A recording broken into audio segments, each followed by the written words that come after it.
5 candles, 5 people. A box of matches or lighter for each. 1 hour. This is what you need to play the midnight game. In this game, you play with one goal in mind. Don't wake them up. Who's they, you ask? They are what lies beneath. The rules are simple. Don't make a sound. Don't leave the play area. Don't let your candle go out. And don't get scared so badly you scream.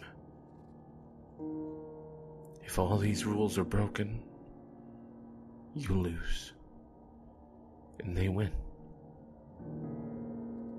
Now listen carefully, and let me tell you what happened when I played the midnight game. Our play area was an old, abandoned asylum, known as Hammond's Ward. I played the midnight game with my friends, Carlton, Josie, Greg, and Benny. Benny was the one who learned about the midnight game. He was an amateur occultist during his emo phase, and so when he learned of this particular urban legend, he had to play for himself.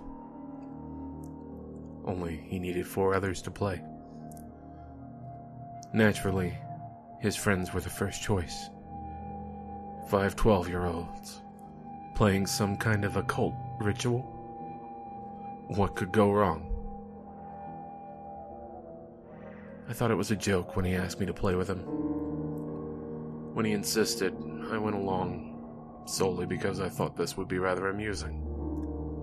I'd tried Bloody Mary with Benny once, and nothing happened. We'd gone to haunted houses looking for ghosts. Nothing happened. Benny was still convinced the supernatural was real, despite all his ventures turning up nothing. This time would be no different. I told him as much. How wrong I was. Benny explained the midnight game to us when we reached the asylum. It was a little-known urban legend that went as follows. Supposedly, there are things that lie beneath our notice, and they can only be contacted through a specific ritual, the midnight game. In this game, 5 people with 5 candles would sit in a circle, 1 candle for each. If the candle went out, it had to be relit as soon as possible. At some point, they could leave the circle, but not the designated play area. Another specific was that the midnight game had to be played in an area that had seen great suffering. Benny didn't need to explain that. An asylum had a history all its own.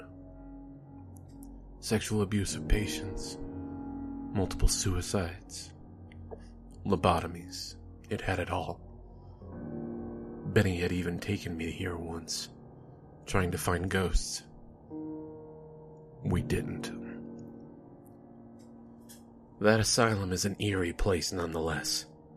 Spray paint on the walls, often of upside-down crosses and pentagrams. And the empty bottles made me realize we weren't the first people here. I wondered if anyone would come back. A place doesn't need ghosts to be horrific. Sometimes people are all that is needed. There was one last rule of the midnight game, Benny told us. Don't say a word. We can't speak for the full hour. We'd need a timer of some kind to ensure that hour passed. So Greg set the timer on his phone. Benny took us to one of the cells, and that was where we played the midnight game. I asked him why this cell, and he said that one door was best. I asked him where he'd found this, and when he said it was some internet forum, I rolled my eyes, about ready to leave. I only stayed because my other friends did, and I didn't want to look like a pussy in front of them, especially Josie. We sat in the circle and passed out the candles. No 2 were identical. Mine was long, thin, and red, Josie's was orange and plump. Benny's was a black cylinder. Greg's was a yellow stick. Carlton had a green stick. Benny explained one last thing before we started. We have to light our candles clockwise, and in the last minute before midnight. What time is it? Greg pulled out his phone. 11:58. Nope, 59. Just changed. Benny breathed a sigh of relief, then lit his candle first. 1 hour.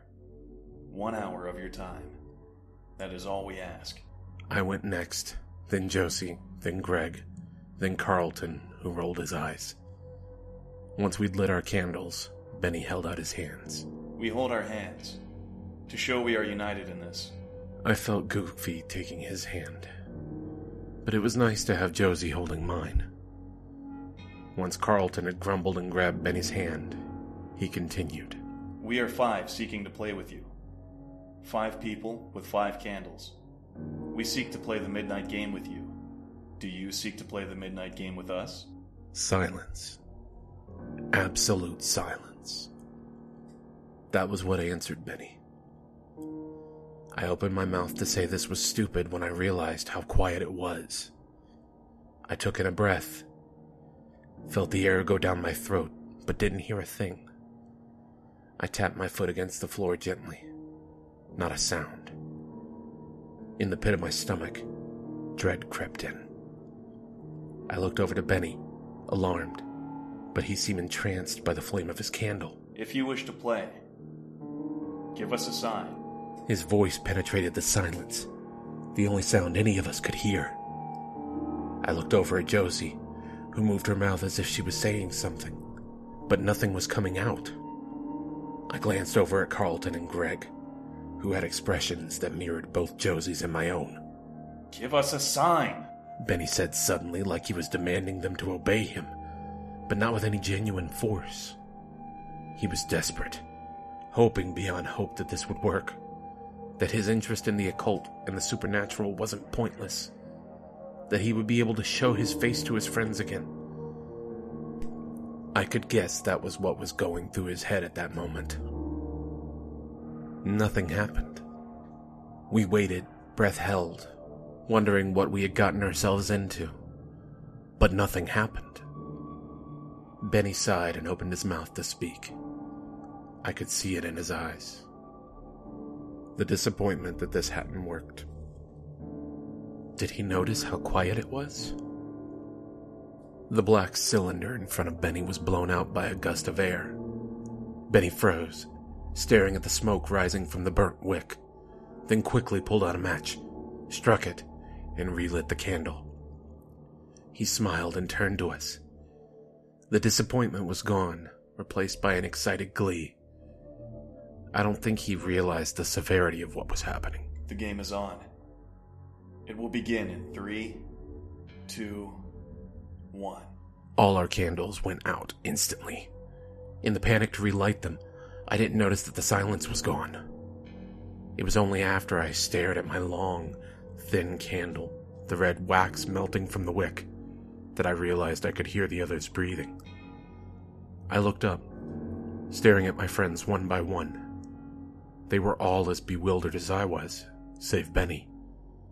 I wanted to speak, to say something, but Benny had said we couldn't speak for the full hour. After what had happened, did I want to risk something going wrong? The silence was broken by a voice, but it wasn't one of us. What have we here? Players for the midnight game. It's been so long since I've seen players for the midnight game. What joy, what joy. What joy, what joy. It's been so long since I played the midnight game. I've never played. What do we do? Come and let me show you. I didn't even breathe, wondering if I had imagined the voices. I glanced up at Benny, whose eyes were wide with excitement and shock. What the fuck, man? Carlton said suddenly, breaking the silence. Fuck this, I'm leaving. He grunted, and as I stared at him, watching dumbfounded at how much he seemed to be trying to push himself off the ground, I couldn't but notice the indents forming on the shoulders of his coat, like fingers as thin as a pencil. What the fuck? I couldn't help looking around the filthy room. Each one of my friends had eyes as wide as mine. Benny was glancing behind him at nothing, or so it seemed. I wanted to ask him what he was doing, but then my candle went out. I hastily struck a match and lit the candle before turning back to Benny.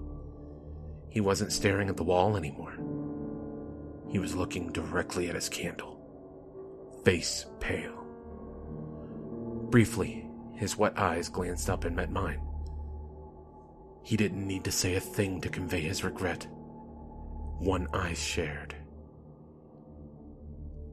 There was a squeaking sound from outside, and we all glanced at the door. It was a sharp, painful, metallic, slow squeaking that seemed to stretch throughout the asylum. It got closer and closer with every second. In anticipation, we waited for whatever horror would pass by the door. An empty, rusty wheelchair came into view on the other side of the door frame before it came to a stop. Slowly, turning on its crooked wheels, it faced us. The left front wheel lurched forward into the room suddenly, then the right one. It lurched slowly, wheel by wheel, into the room until it was past the door, then stopped. What the fuck? Carlton said, the indents on his shoulders tightening. Shh. You don't want to wake them up, do you? That phrase sunk in slowly. Wake them up. Them. They hadn't woken up yet. The fifth voice continued to speak. They aren't awake yet. If they awake, you will all lose. Now, pick up your candles, get to your feet. It's time to play the midnight game. You know the goal, do you not? Don't wake them up. There was a pause before it continued to speak. As it did, I couldn't help noticing the way the indents on Carlton's shoulders tightened. If they wake up, We win. I glanced at each of my friends in turn, before turning back to Carlton. This one has already spoken. They are stirring now, but are not yet awake. It is only fair if none of you speak for the rest of the game, is it not? Yes, but... Can you stop yourselves? From screaming. Carlton didn't. He reached up an arm as he was suddenly yanked back into the darkness and vanished. I was about to cry out, but Benny held up a hand in the other, candle held high as he pointed it at the darkness. Carlton was back, but his face was long and gaunt, his hair white, his eyes were wide, his entire body was shaking. He opened his mouth, and nothing came out. one player has lost the midnight game. One down. 4 left.